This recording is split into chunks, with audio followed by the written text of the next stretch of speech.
예, 여러분 오늘 새해 첫 주일입니다. 하나님께서 우리에게 주시는 말씀 한번 같이 합독하도록 하겠습니다. 창세기 12장 1절로 14절입니다.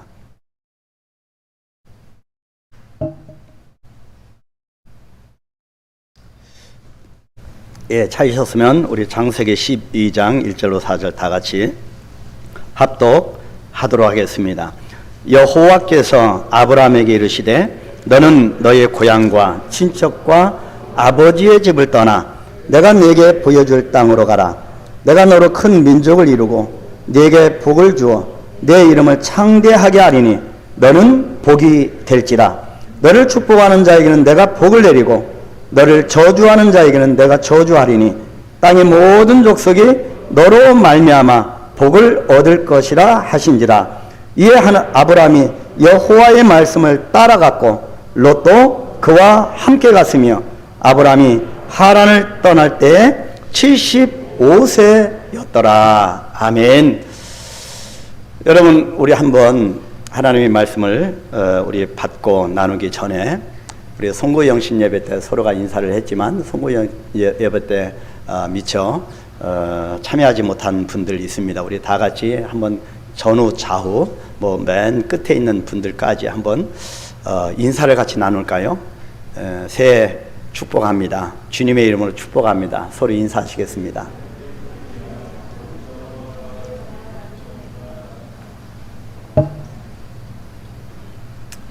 여기에 계신 저와 여러분들이 오늘도 여러 가지 건강의 문제로 여러 가지 문제로 참여하지 못한 우리 동역자들 물론 있지만 여기에 계신 저와 여러분들이 올해 한 해 정말 하나님께서 우리를 통하여 이루시고자 하는 그 일을 향하여 달려갈 동역자들입니다. 하나님께서 여러분을 더 크게 쓰시고 복 주실 것을 주의 이름으로 축복합니다. 할렐루야. 여러분 새해 힘차게 달려가시길 바랍니다. 2022년 첫 주일 신년 감사 예배에 오신 여러분들을 다시 한번 축복합니다. 오늘 말씀 속에서 하나님의 은혜를 만날 수 있기를 바랍니다.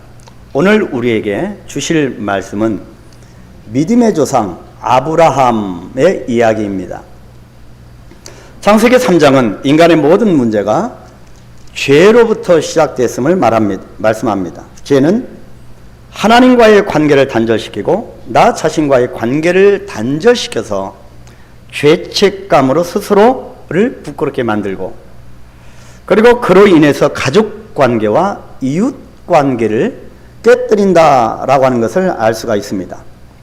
자, 창세기에 이런 역사가 11장까지 계속 이어집니다.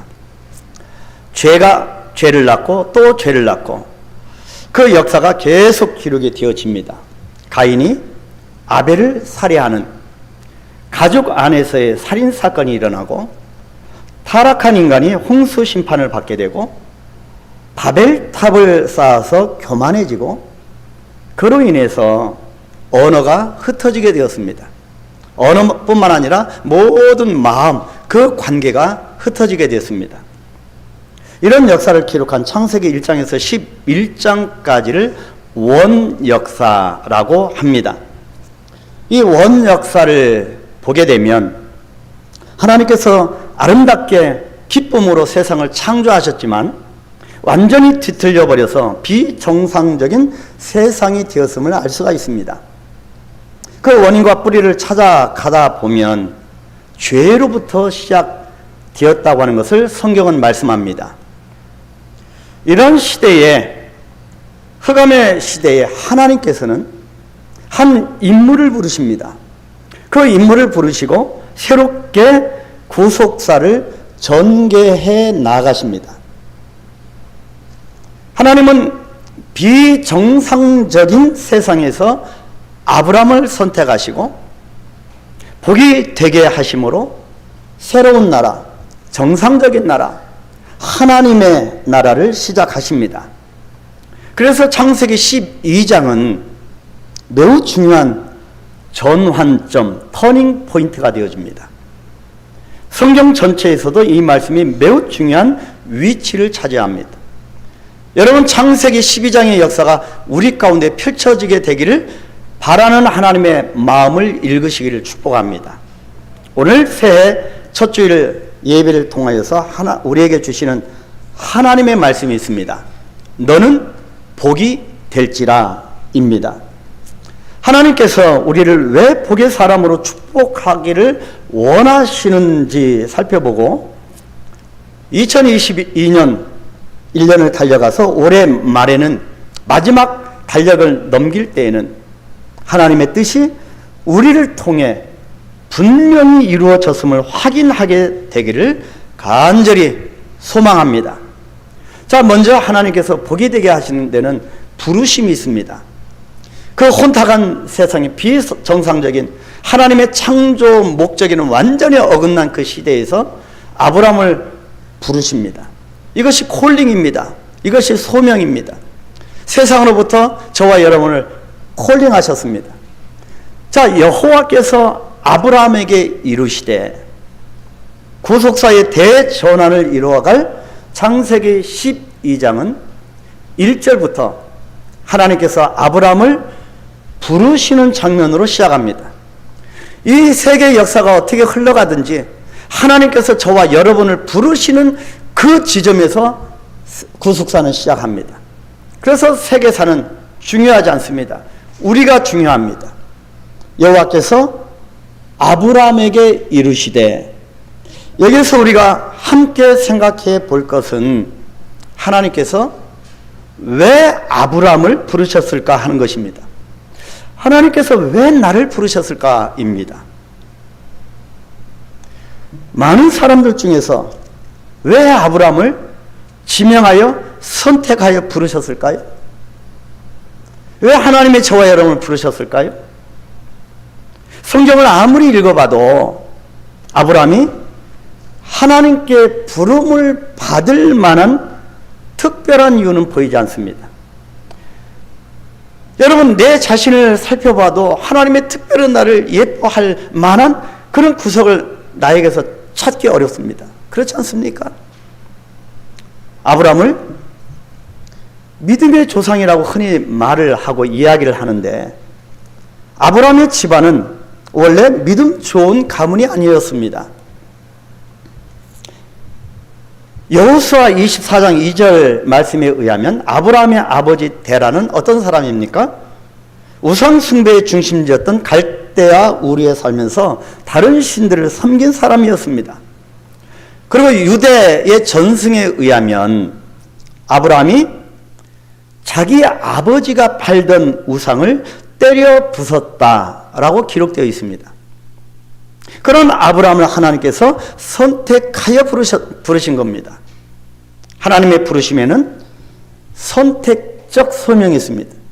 이 지구상의 그 많은 수많은 사람 가운데 유독 나를 지목하여 선택하여 부르시는 겁니다. 거부할 수 없는 불가항력적인 소명입니다.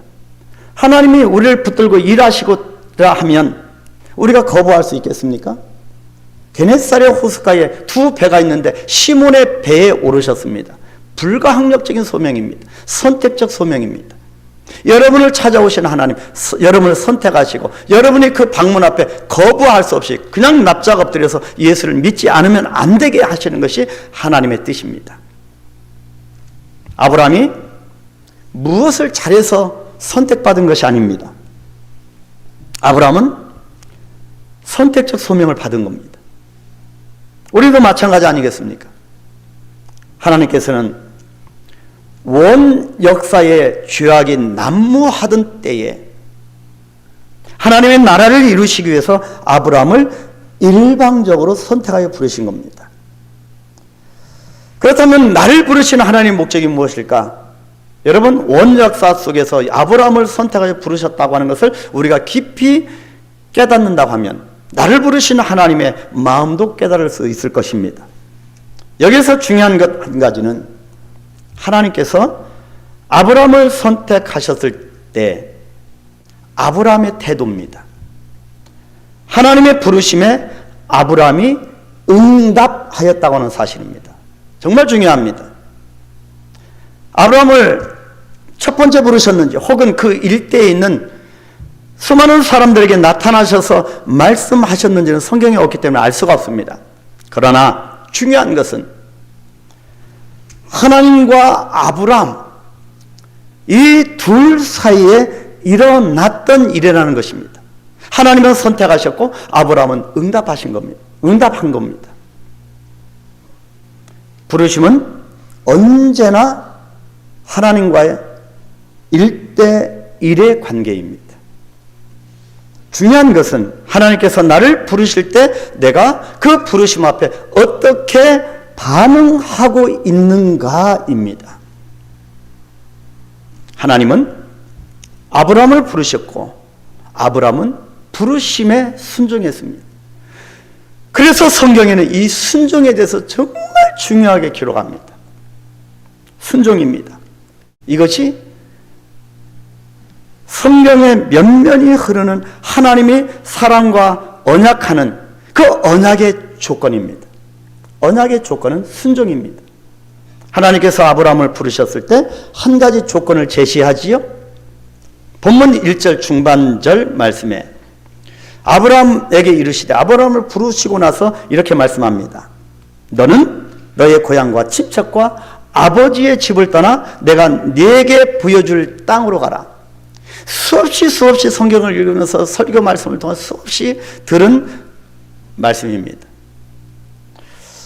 자, 보통 성경은 하나님의 언약이라고 하는 말을 많이 사용합니다. 계약이라고도 할 수 있습니다. 다른 말로는 약속입니다. 심지어 하나님이 사람과 약속하시고 짐승을 쪼개서 그 안으로 지나갑니다. 약속을 어긴 쪽에서 이 불같이 살라질 것이라고 하는 겁니다. 그 정도로 약속을 하셨습니다. 이런 약속에는 항상 조건이 있습니다. 당신이 나에게 이런 저런 것을 해주면 나는 당신에게 이런 것을 해주겠다. 이것이 계약의 조건입니다. 자, 그리스 로마 신화를 여러분 읽어보셨을 겁니다. 이 그리스 로마 신화를 읽어보면 신들의 세계와 인간들의 세계의 이야기를 담고 있는데, 신들은 초자연적인 능력을 가진 존재로, 인간은 보잘것없는 나약한 존재로 나옵니다. 신들은 인간을 지배하고 때로는 괴롭힙니다. 신들은 수시로 분노하고 인간에게 위협적입니다.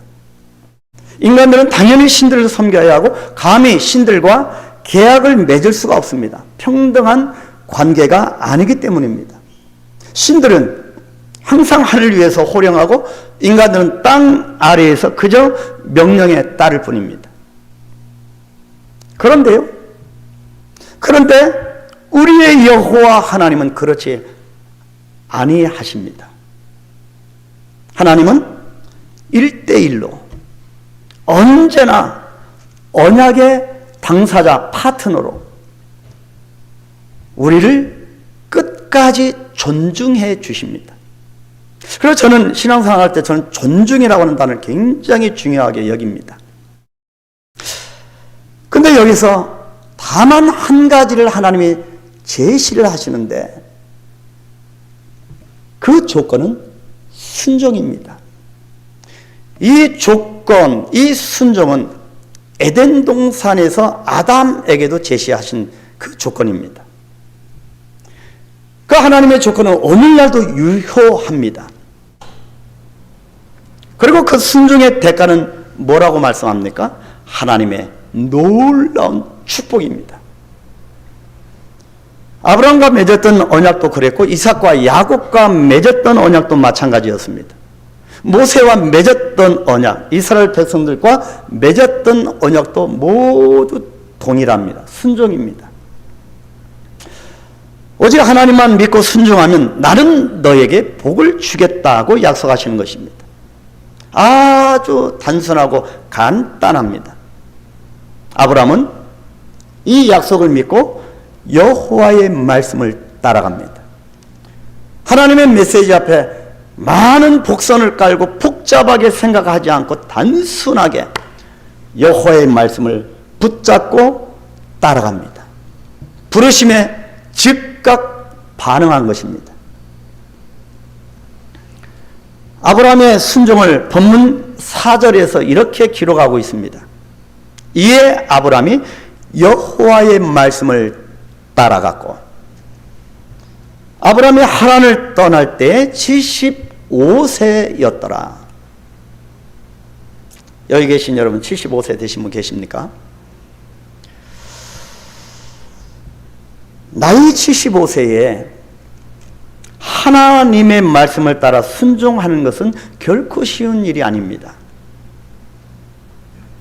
더구나 하나님께서 아브라함에게 조건으로 내 것인 것 또한 만만한 것이 아닙니다.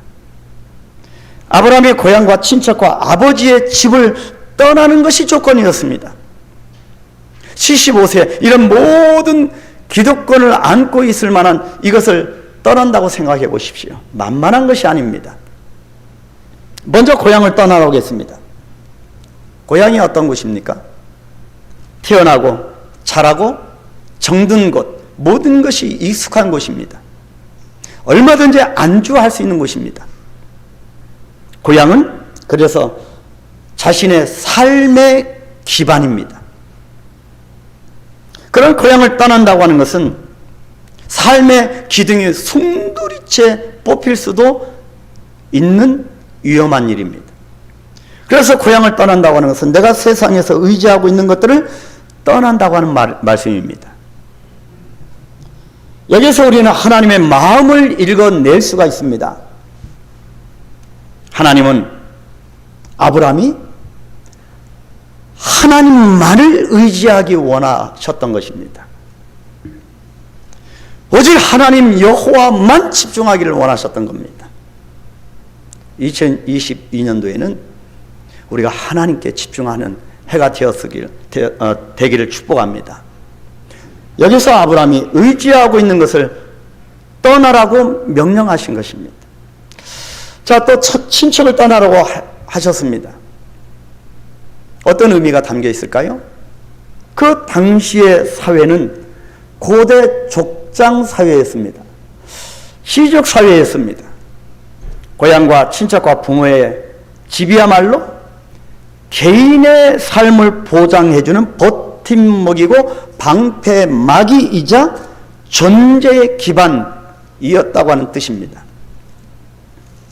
시족 사회를 떠나서 나 혼자의 힘으로는 살아가기가 어려운 시대였습니다. 그 시대는 법이 나를 보호해 주는 것이 아니라 이 시족 식구들의 머리 숫자가 생존을 보호해 주는 시대였습니다. 그것이 족장 시대입니다. 그런데도 친척을 떠나라고 하는 이 말씀은 사람들의 힘을 의지하거나 인맥을 의지하지 말고 오직 나 하나님만 의지하여 살라고 하는 뜻이었습니다. 진정한 보호자는 나라고 하는 겁니다. 진정한 너를 너되게 하는 것은 나 여호와 하나님이라고 하는 것입니다. 생명의 생사의 여탈권이 하나님께 있는 겁니다. 깨닫기를 축복합니다. 아버지의 집을 떠나라고 했습니다. 아브라함의 아버지는 어떤 사람입니까? 우상을 섬기던 사람이었습니다. 우상을 만들어 팔았기 때문에 요즘 말로 돈을 많이 벌었을 것입니다. 그렇게 한번 우리가 추측을 해봅니다. 이 원역사 11장까지 완전히 죄악이 난무하던 시대에 여러분 하나님을 찾았을까요? 우상이 난무했을 겁니다. 이 우상을 팔았으니 얼마나 돈을 많이 벌었을 것이겠습니까? 만약 아브라함이 아버지의 집을 떠나지 않았다면 아브라함 또한 그 일을, 이 가업을 이어받게 됐을지도 모를 일입니다. 돈도 잘 벌고 땅도 많이 차지하고 요즘 말로 하면 건물주가 되고 공장도 잘 돌아가는데 계속 그 일을 하지 않겠습니까?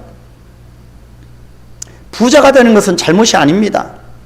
우리 그리스도인이 부자가 되어야 합니다. 그래서 제가 계속 신학기 때부터 제가 주장하고 논문을 썼던 것은 성경적 직업관입니다. 성경적 노동관입니다. 성경적 물질관입니다. 부자가 되십시오. 그러나 부자가 되는 것이 문제가 아니고 거기에 안주하는, 하나님을 떠나서 안주하는 것이 문제입니다. 바로 이것이 기복신앙입니다. 여러분, 종교는 근본적으로 기복신앙입니다. 절대자로부터 복을 소망하는 것, 이것이 기복신앙 아니겠습니까? 기복신앙이 잘못된 거 아닙니다. 다만 1차원적인 하나님이 없는 그런 이 땅에서 복만 추구하기 때문에 문제가 되는 것입니다. 이것을 우리 이 땅의 교회들은 너무나 강조했습니다. 부자가 되면 어떻게 하나님을 위하여 사용할지를 가르치지 않았습니다. 그래서 기복신앙이 오늘날 한국교회의 영성을 깨뜨리는 중요한 요소 중에 하나가 되는 것입니다. 아브라함이 그 일을 계속하면 하나님 중심이 아니라 물질 중심, 자기 중심, 인본주의로 살아갈 것입니다.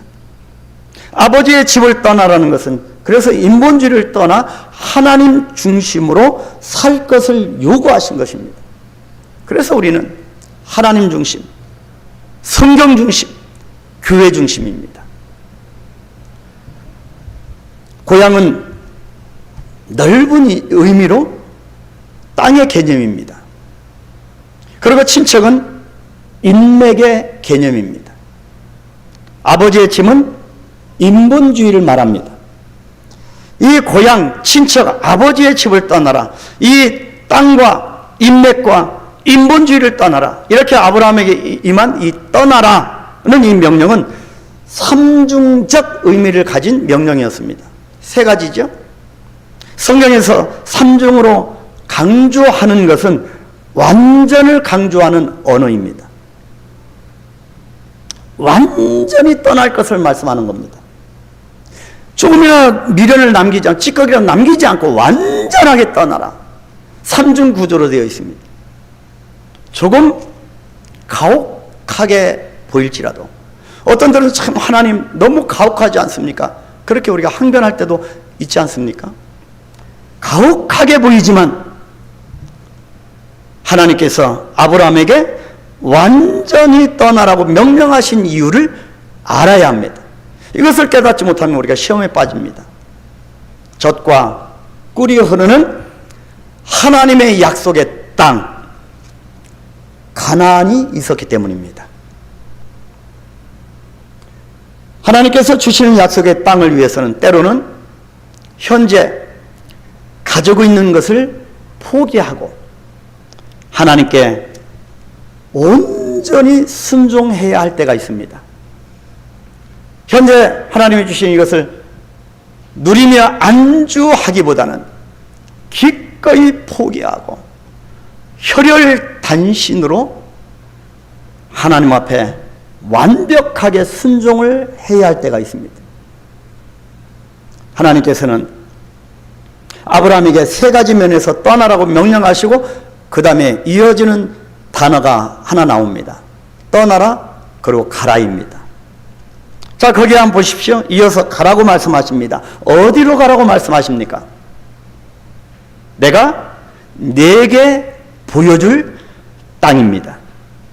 보여준 땅이 아니고 보여줄 땅입니다. 미래형을 사용하였습니다. 가면서 장차 너에게 보여주실 것이라는 말씀입니다. 여러분의 신앙생활은 다 계산하고 나아가는 그런 것이 신앙이 아닙니다. 그 전에 제가 말씀드린 빌립처럼 이 벌판에 있을 때 오병이어의 기적이 나타났을 때 뭐라고 했습니까? 이 사람들 200데나리온도 부족하겠나이다. 여러분, 이것은 수학적 신학을 하는 사람입니다. 근데요, 그냥 하나님의 명령을 따라 나아가면 그 사람에게 이런 놀라운 역사가 있어요. 그것이 바로 신학적 수학입니다. 히브리서 11장 8절은 이렇게 말씀합니다. 믿음으로 아브라함은 부르심을 받았을 때 순종하여 장래의 유업으로 받을 땅에 나아갈새 갈 바를 알지 못하고 나아갔으며, 아브라함이 가는데 갈 바를 알지 못하고 갔다고 했습니다. 여러분, 우리가 세상적인 관점, 가치의 기준으로 볼 때 얼마나 어리석은 사람입니까? 계획을 세워도 철저하게 세워도 이것이 이루어질까 말까 하는데 어떻게 갈 바를 알지 못하고 길을 떠나는가. 정말 멍청한 중에 멍청한 사람입니다. 하나님께서 목적지가 어딘지 알려주시지 않았기 때문입니다. 여러분 한 달 후의 일, 아니 1시간 후의 일 여러분 아십니까? 모르는데도 하나님이 오늘 말씀을 주신 대로 이 말씀을 붙들고 떠나가면 2022년 12월 달에는 정말 너는 복이 될지라 내가 복이 되어 있는 것을 발견하게 될 것입니다. 그냥 내가 너에게 보여줄 땅으로 가라. 아브라함은 갈 바를 알지 못했는데 간 것입니다. 참으로 대단한 믿음 아닙니까? 근데요, 하나님께서 가라고 말씀하실 때 무책임한 하나님이실까요? 혹자는 그렇게 말씀할 수 있습니다. 이 성경을 읽으면서 야, 하나님께 이렇게 무책임한, 갈 길도 보여주지 않고 목적지도 안 가르쳐주고 그냥 가라고 하면 정말 하나님은, 너희의 하나님은 무책임한 하나님이다, 그렇게 낙인을 찍을 사람도 있을 것입니다. 근데 여기서 이 가라고 하는 단어를 한번 살펴볼까요? 이 가라고 하는 이 단어는 원어를 보니까 하라크입니다. 이 하라크라고 하는 이 단어의 뜻은 어떤 뜻을 내포하고 있냐면 걷다 라고 하는 뜻을 갖고 있습니다. 같이 걷다, 같이 동행하다. 내가 너에게 보여줄 땅으로 가라. 근데 너 혼자 가는 것이 아니라 내가 동행하겠다는 말씀입니다. 같이 걷겠다는 말씀입니다. 이것이 하라크입니다. 여러분, 나 혼자라고 해서 아무리 여러분 삶 가운데 광야에 있는 것처럼 여러분 고독하고 외롭고 고통스러우십니까? 아닙니다. 하나님이 여러분과 함께 계십니다. 그냥 혼자 가라는 말이 아니고 함께 걷다라는 뜻으로 아브라함아, 나와 함께 가자. 내가 함께 갈 것이다. 그 뜻입니다. 나와 함께 동행을 하자. 그래서 이 팀 미니스트리, 이 팀 사역이라는 게 굉장히 중요합니다. 예수님께서도 어떻게 하셨습니까? 지상 최후의 명령인 마태복음 28장 19절 20절 우리가 잘 외우는 말씀입니다. 뭐라고 말씀하십니까? 그러므로 너희는 가서 모든 민족을 제자로 삼아 아버지와 아들과 성령의 이름으로 세례를 베풀고 내가 너에게 분부한 모든 것을 가르쳐 지키게 하라. 그러면서 뭐라고 했습니까? 볼지어다 내가 세상 끝날까지 항상 너희와 함께 있으리라. 예수님도 혼자 가라고 하지 아니하였습니다. 항상 세상 끝날까지 같이 있겠다고 말씀합니다. 이것이 아버지 하나님의 마음입니다. 여러분 더 이상 외로워하지 마십시오. 하나님의 여러분과 함께 하십니다. 세상적인 가치를 떠나서 인본주의와 동행하지 말고 나와 함께 걸으며 동행을 하자. 내가 너를 끝까지 지키고 보호하겠다. 내가 위험에 빠질 때 내가 손으로 내 편팔로 붙들어 줄 것이고, 네가 쓰러질 때 다시 일으켜 줄 것이고, 네가 병들었을 때 내가 낫게 해 주실 것이고. 작년에 우리가 여호와에 대해서 얼마나 많이, 여호와 라파, 그죠? 엘루힘 여호와, 많은 여호와를 만나게 됐습니다. 엘로이 하나님을 만나고 그 하나님이 우리와 동행하시겠다는 말씀입니다. 2022년 올해 분명히 하나님 여러분과 함께 하실 줄 믿습니다. 하나님은 우리가 세상을 떠나기를 원합니다. 하나님께 집중하기를 원합니다. 그러면 네가 보게 될지라. 지금은 목적지가 눈에 보이지 않지만 여러분 2022년도를 어떻게 살아내시겠습니까? 보이십니까? 안 보이지만 함께 하나님과 걸어가면서 하나님이 우리에게 보여주시겠다고 말씀합니다. 걸어가면, 달려가면 하나님이 동행하면서 우리에게 보여주신다는 말씀입니다. 믿으십니까? 그것이 무엇일까요? 하나님이 보여주시는 것이 무엇일까요? 축복의 약속입니다. 그래서 축복의 그 약속이 너는 복이 될지라. 하나님의 말씀입니다. 하나님은 당신과 함께하는 자들에게 어마어마한 축복을 약속해 주셨죠. 그것이 2절 말씀입니다. 다 같이 다시 읽겠습니다. 내가 너로 큰 민족을 이루고 네게 복을 주어 내 이름을 창대하게 하리니 너는 복이 될지라. 아멘. 3절도 같이 읽을까요? 너를 축복하는 자에게는 내가 복을 내리고 너를 저주하는 자에게는 내가 저주하리니 땅의 모든 족속이 너로 말미암아 복을 얻을 것이라 하신지라. 하나님이 나와 함께 하셨기 때문에 가능한 말씀입니다. 엄청난 복이지요. 아브라함은 이 약속을 믿고 하나님이 주실 축복을 기대하며 나아가게 된 겁니다. 말씀을 따라갔고, 여러분이 이것을 캐치해내야 됩니다. 하지만 우리가 유의해서 보아야 할 것이 있습니다. 너는 복이 될지라. 이 말씀은 명령이라고 하는 것입니다. 약속이기도 하지만 명령입니다. 너는 반드시 복이 되어야 된다. 여러분, 우리 그리스도인들이 정말 쉼없이 그렇게 살지 않기를 바랍니다. 아멘도 아멘 하고 정말 하나님 앞에 사명을 받은 자가 열정을 가지고 나는 달려가기를 축복합니다. 여러분, 세상에 시시하게 지지 마십시오. 복 자체가 되라는 명령입니다.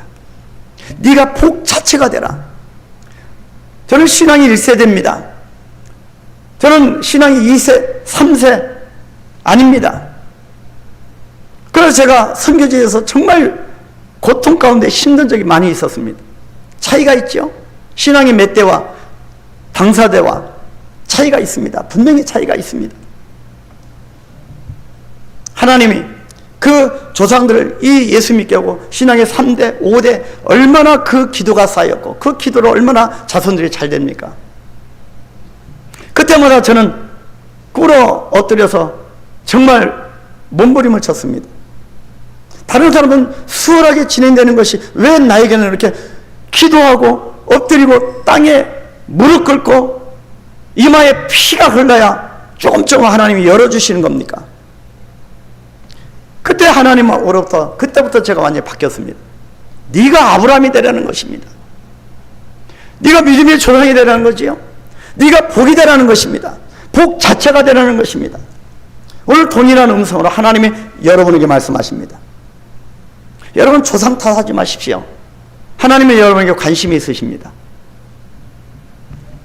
성경에서 말씀하고 있는 복의 개념을 잘 깨달아야 합니다.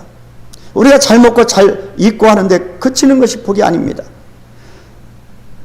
성경에서 말씀하고 있는 복의 개념은 소유의 개념이 아니라 얼마나 내가 많이 소유하고 있는가가 아니라 상태의 개념입니다. 상태의 개념입니다. 하나님께서 아브라함을 복의 상태가 되게 하신 겁니다. 복의 근원이 되라는 것입니다. 아브라함이 받은 명령은 복의 상태가 되어서 다른 사람에게 이 복을 전파하는 삶을 사는 것이었습니다. 우리만 누리고 잘 사는 것이 아니라 하나님께서 우리에게 복을 주셔서 내가 복의 상태가 돼서 이 복을 타인들에게 흘려 보내는 것이었습니다. 나만 복을 누리고 거기에 안주하는 것이 아닙니다. 여러분 집집마다 부엌 싱크대에 수돗물이 연결되어 있습니다. 그죠? 한강 상수원에서 공급해주는 물이 각 가정까지 올 수 있는 것은 무엇 때문입니까? 수도관이죠. 파이프 라인 때문입니다. 하나님께서 아브라함에게 명령하신 복이 되라고 하는 말씀은 마치 파이프 라인이 되라는 말씀과 같습니다. 통로가 되라는 말씀입니다. 우리 한강교회는 통로가 되어야 됩니다. 우리 성도는 통로가 되어야, 축복의 통로가 되어야 됩니다. 이것 때문에 본문 3절에서 너를 축복하는 자에게는 내가 복을 내리고 너를 저주하는 자에게는 내가 저주하는, 땅의 모든 족속이 너로 말미암아 복을 얻을 것이라고 말씀하신 것입니다. 이제 인생의 목표가 세워지셨습니까? 이제 내가 왜 열심히 돈을 벌고 열심히 일을 해야 되는지 이유를 아시겠습니까? 주기 위해서 공부하고 남을 주기 위해서 돈 벌어야 합니다. 그래서 주는 자가 받는 자보다 복되다고 말씀하셨습니다. 이것이 복음입니다. 파이프라인을 통하여서 물이 흘러가듯이 땅의 모든 족속이 아브라함을 통해서 여러분들을 통해서 복을 얻을 것이라고 말씀하시는 것입니다. 그런데요, 이 복된 말씀이 이루어지려면 필요한 것이 있습니다. 무엇이 필요할까요? 사명입니다. 그래서 올해 2022년도 너는 복이 될지라 하면서 제가 하나님 옆에 기도하고 무릎을 치면서 새벽 기도에 여기서 꿇어 엎드려서 기도할 때 하나님 옆에 받은 이 말씀, 너는 복이 될지라, 창세기 12장 2절을 이 말씀을 받으면서 그렇다, 사명이다. 그래서 사명을 깨달았습니다. 우리가 작년 한 해 동안 하나님을 알기를 힘써 달려왔습니다. 이제는 아는 데서 끝나면 안 됩니다. 사명입니다. 하나님이 우리를 부르셨죠. 콜링하셔서 소명을 주셨습니다. 이제는 우리가 무엇을 해야 되겠습니까? 사명을 향하여 달려가야 합니다. 사명이 없는 사람은 없습니다. 하나님 앞에 부르심을 받은 성도 중에 사명이 없는 사람은 없습니다. 생사의 경각에 달려있는 그 영혼까지도 하나님을 향하여 찬양할 수 있는 사명이 있습니다. 나머지 이 후배 성도들 향하여, 신앙인들을 향하여 기도할 수 있는 사명이 있습니다. 이 땅에 있는 모든 하나님의 백성들은 사명이 없는 사람이 없습니다. 하나님께서 아브라함에게 축복을 약속하신 것은 무엇 때문이었다? 사명 때문이었습니다. 본문 2절 말씀을 다시 보시겠습니다. 내가 너로 큰 민족을 이루고 네게 복을 주어 내 이름을 창대하게 하리니 너는 복이 될지라. 명령이라고 말씀하셨죠. 사명을 명령하시는 것입니다. 저는 여러분에게 제안을 합니다. 우리 한강교회는 주님 오실 때까지 사명을 향하여 달려갈 것입니다. 그리하면 이 모든 것을 더해 주시겠다고 해요. 하나님의 나라와 의를 구하는 것, 그것이 사명입니다. 그리하면 이 모든 것, 우리의 건강, 우리의 재정, 우리의 모든 이 땅에서의 높임을 받는 그런 모든 것을 하나님이 더해 주시겠다고 말씀합니다. 그런데 종종 우리가 이 순서를 바꿔서 살아갑니다. 사명 첫 번째, 큰 민족을 이루고, 하나님 우리에게 명령하신 우리를 통하여 민족을 이루게 하는 것입니다. 근데요, 큰 민족을 이룬다, 이 부분에서 자기 자신을 돌아보고 사례처럼 웃을 사람도 있을 것입니다. 사례는 웃었습니다. 너에게 씨가 있을 것이다, 후손이 있을 것이다, 자손을 약속할 때 웃었습니다.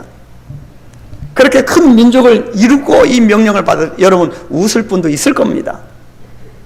근데 한번 보십시오. 하나님께서 아브라함에게 큰 민족을 이루게 해 주겠다고 분명히 약속하셨습니다. 큰 민족을 이루는 사명이 아브라함에게 임한 것입니다. 동일하게 올해 우리에게 동일한 사명이 주어져서 큰 민족을 이뤄내는 겁니다. 그러나 아직 아브라함은 어떤 상태입니까? 이 명령이 임하여서 이 사명이 떨어졌을 때 아브라함의 상태가 어떻습니까? 나이가 몇 살하고요? 75세입니다. 75세가 되도록 자식이 있었다 없었다? 없었습니다. 자녀가 없는데 어떻게 큰 민족을 이루겠습니까? 그래도 하나님은 약속을 하시는데 무엇을 약속하십니까? 여러분, 내가 지금 현재 21년도 이 2년 동안 코로나 때문에 빈털터리로 지금까지 달려가고 내 손에 쥐어진 하나도 없는데 앞일을 알 수 없고 내 가정경제가 어떻게 될지 전혀 모를 때 세상에 자꾸 염려만 나를 공격해 오는데 내가 어떻게 큰 민족을 이룰 것인가? 이 사명을 내가 어떻게 이룰 것인가? 근데요, 아브라함에게, 그런 상태에 있는 아브라함에게 하나님이 약속을 하십니다. 무엇을 약속합니까? 씨입니다. 씨. 아브라함에게 씨를 약속합니다.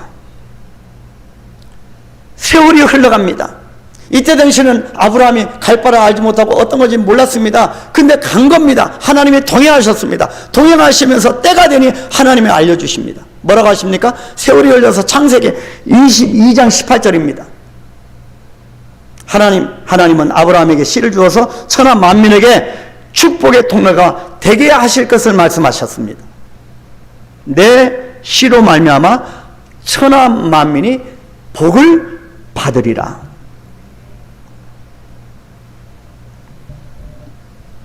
씨가 없이는 절대로 축복의 통로가 될 수 없습니다. 씨가 없이는 약속하신 말씀이 성취되지 않습니다. 그 씨가 누굽니까? 아브라함에게서 그 씨가 누굽니까? 이삭입니다. 여러분들의 자녀입니다. 아브라함이 이삭을 낳고 이삭은 야곱을 낳고 야곱은 12아들을 낳고 12아들은 드디어 큰 민족을 이루게 됩니다. 그래서 여러분이 하나님 앞에 아브라함처럼 어떤 길을 걸어가느냐, 어떤 믿음을 갖느냐 중요합니다.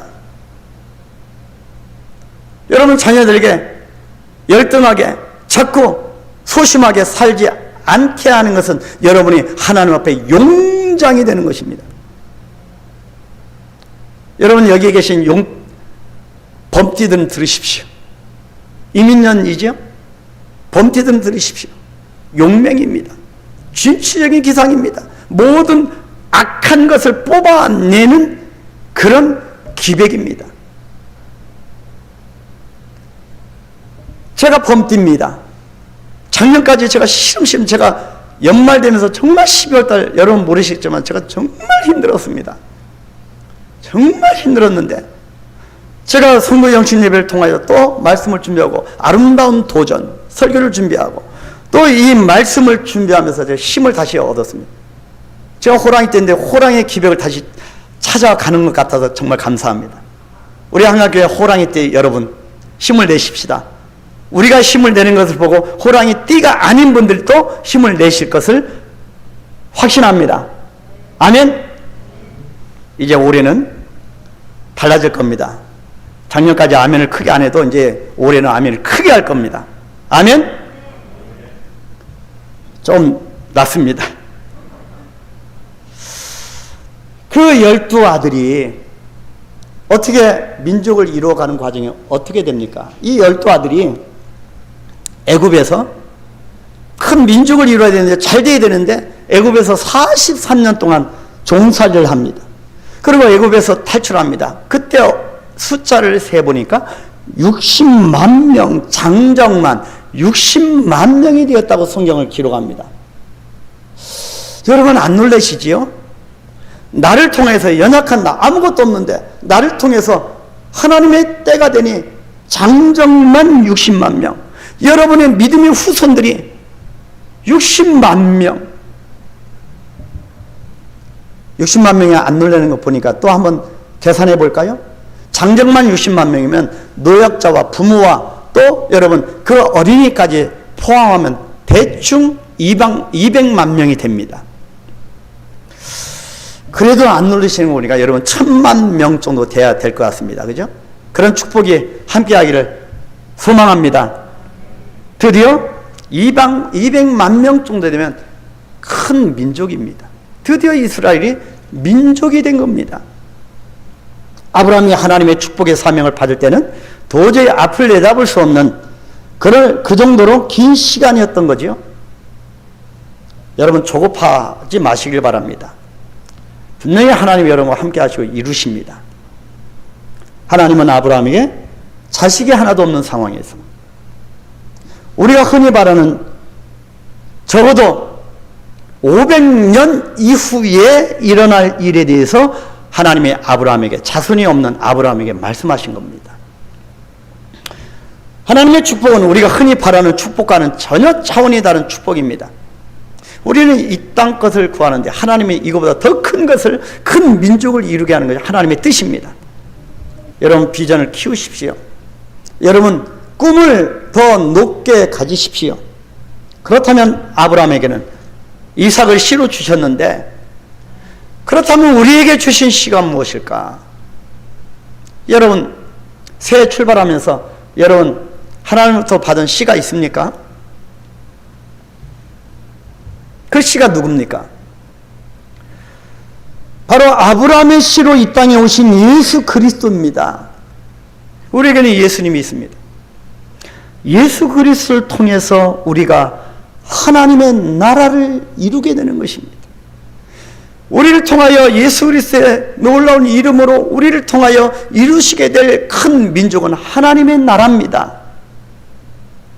이 땅에 먹을 것, 입을 것 구하는 차원의 축복과 하나님의 나라를 이루게 되는 축복과 비교할 수가 있겠습니까? 하나님은 아브라함을 불러서 하나님의 나라를 세우실 때 씨를 주셔서 하나님의 나라를 이루어 주셨듯이 저와 여러분들을 세상으로부터 불러서 예수 그리스도의 씨를 주셔서 하나님의 나라를 이루어 가시고자 하는 것이 하나님의 섭리, 하나님의 계획입니다. 하나님의 나라, 큰 민족을 이루는 이것이 올 때 올해 우리가 받은 축복이자 사명입니다. 그래서 우리 한강교회가 더 흥왕하게 될 것이고 여러분들은 이것 때문에 큰 민족을 이루는 이것 때문에 더 잘 될 것을 확신합니다. 믿음으로 받으시길 축복합니다. 두 번째 사명은 창대하게 하리니, 창대하게 하리니. 큰 민족을 이루는 사명에 의해서 내 이름을 창대하게 하시겠다고 축복하셨습니다. 그런데요, 창세기 11장에서 아담의 씨로 원죄를 가진 인간의 역사가 어떻게 마무리가 되었습니까? 온 역사 마무리되는 11장에서 어떻게 끝이 납니까? 창세기 11장 30절 잠깐 보실까요? 이 화면에도 있습니다. 사례는 임신하지 못함으로 자식이 없었더라. 그렇게 기록되어 있습니다. 이렇게 온 역사 11장은 영적인 불임의 상태, 불간음으로 끝나버립니다. 하지만 하나님은 우리에게 창세기 12장을 열어주십니다. 그래서 창세기 12장에서 씨를 약속하심으로 다시 가능성을 열어주셨습니다. 그래서 제가 서두에 창세기 12장은 대전환, 터닝 포인트가 되는 성경적으로 중요한 그런 장이라고 말씀드렸습니다. 하나님은 우리가 죄인 그대로 끝나게 하지 않고 생명의 씨, 영생의 씨, 거룩한 씨를 우리에게 주셔서 가능성을 열어주신 것입니다. 더 이상 우리는 불임의 상태가 아닙니다. 사례처럼 임신하지 못하는 그런 불임의 상태가 아닙니다. 그래서 대전환의 터닝 포인트가 창세기 12장입니다. 우리에게 2022년도가 열려지면서 창세기 12장의 역사가 우리에게 열려졌음을 확신하기를 축복합니다. 저와 여러분에게는 어떤 희망을 갖고 있을까요? 바로 이 땅에 아브라함의 씨로 오신 예수 그리스도가 희망입니다. 우리의 가정에 누가 희망이십니까? 예수 그리스도가 희망이십니다. 그 예수님 외에 희망이 없습니다. 예수님이 온전히 나의 주인이 되시고 우리 가정의 왕이 되셔서 다스려 주실 때 불가능의 역사가 끝나고 불임의 역사가 끝나고 희망의 역사, 복이 회복되는 역사가 일어날 것입니다. 그간 우리가 여러분들이 많은 일을 해보지 않으셨습니까? 시도도 해보셨고 어떻게 해보셨습니까? 근데 불임의 역사가 끝나지 않았습니다. 근데요, 예수님을 주인으로 모시고 예수님의 통치를 받으면 불임의 역사가 끝나고 창세기 12장이 우리 인생 가운데 펼쳐지게 될 것입니다. 그 희망을 바라보며 나아가는 여러분들이 되시길 축복합니다. 이제 우리에게 창세기 11장은 끝이 나고 12장이 펼쳐졌습니다. 이것이 새해 2022년도입니다. 아브라함이 바라봤던 복은 단순히 자신의 욕망을 채우기 위한 1차적인 그런 축복이 아니었습니다. 만약 아브라함이 그런 1차적인 그런 이 땅에서의 복만을 원했다고 하면 그냥 고향과 친척과 아버지의 집에 머물렀을 것입니다. 왜요? 여러분, 아브라함이 살았던 그 아버지 데라가 있었던 갈대아 우르는 비옥한 땅입니다. 그것은 풍요롭고 비옥한 곳이었습니다. 그것은요, 메소포타미아 문명의 발상지였습니다. 비옥한 초승달 지역이라고 별명이 붙을 만큼 넓고 푸른 평야가 펼쳐졌던 곳이었습니다. 방법이 없어서 간 것이 아닙니다. 그곳에서 사는 삶은 아무런 부족함이 없었습니다. 그런데 아브라함은 그럼에도 불구하고 그 안락하고 평온한 삶을 떠나서 이제 하나님의 역사를 만드는 새로운 삶, 이름이 장대하게 되는 새로운 삶, 민족의 아버지가 되는 삶을 향하여 길을 과감하게 떠났던 것입니다. 이것이 하나님께서 주셨고 아브라함이 보았던 사명이고 축복입니다. 여러분도 하나님의 이런 놀라운 이끄심에 이런 사명을 보고 깨닫는 여러분이 되기를 축복합니다. 사랑하는 우리 성도 여러분, 우리는 송구영신 예배 때에 이 산지를 내게 주소서라고 외친 갈렙을 보면서 아름다운 도전을 결심했습니다. 그리고 하나님께서 허락하신 2022년도에 대한 희망을 가득 안고 오늘 또 송구영신 예배 때 또 오늘 재차 출발을 합니다. 동시에 우리는 오늘 하나님으로부터 몇 가지 미션을 부여받았습니다. 우리들의 신앙생활과 예배를 위해서는 우리가 무엇을 해야 할 것인가? 우리 교회는 어떤 모습의 교회가 되어야 할 것인가? 그리고 이 세상 속에서 우리는 무슨 일로 이웃을 섬길 것인가? 어떻게 섬길 것인가? 이 미션은 나와 관계된 것이 아니라 타인과 관계된 것입니다. 하나님과 관계된 것입니다. 그래서 이제 내 안에 머물렀던 이 영역을 과감하게 깨뜨려서 그 영역을 뛰어나오시기를 축복합니다. 그래서 우리가 이 땅에 태어나게 하신 하나님의 목적을 향하여 달려나가는 우리가 되었으면 좋겠습니다.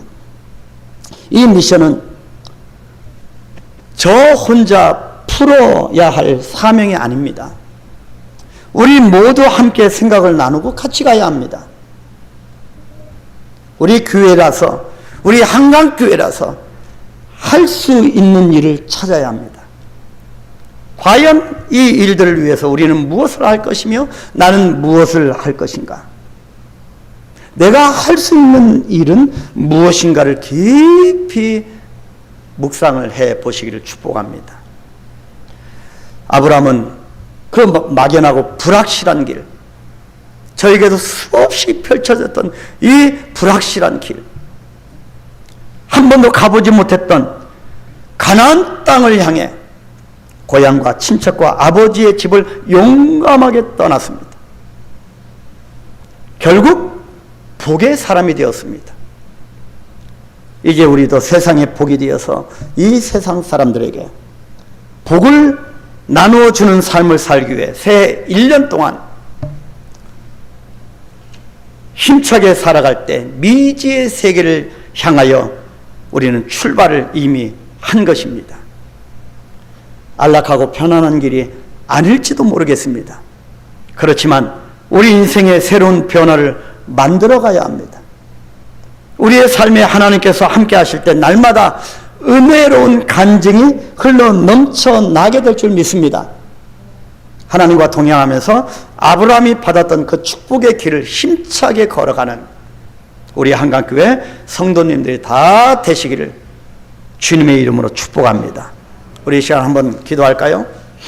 하나님, 새로운 삶을 살기를 원합니다. 이 땅의 가치를 갖고 있는 삶이 아니라 하나님이 부르시는 부르심을 향하여 달려가는 삶이 되기를 원합니다. 이제는 창세기 11장을 내 인생에서 종식시키기를 소망합니다. 불임할 상태, 생산하지 못하는 상태가 아니라 이제는 창세기 12장이 펼쳐질 수 있도록 하나님 동행하여 주옵소서, 나와 함께하여 주옵소서.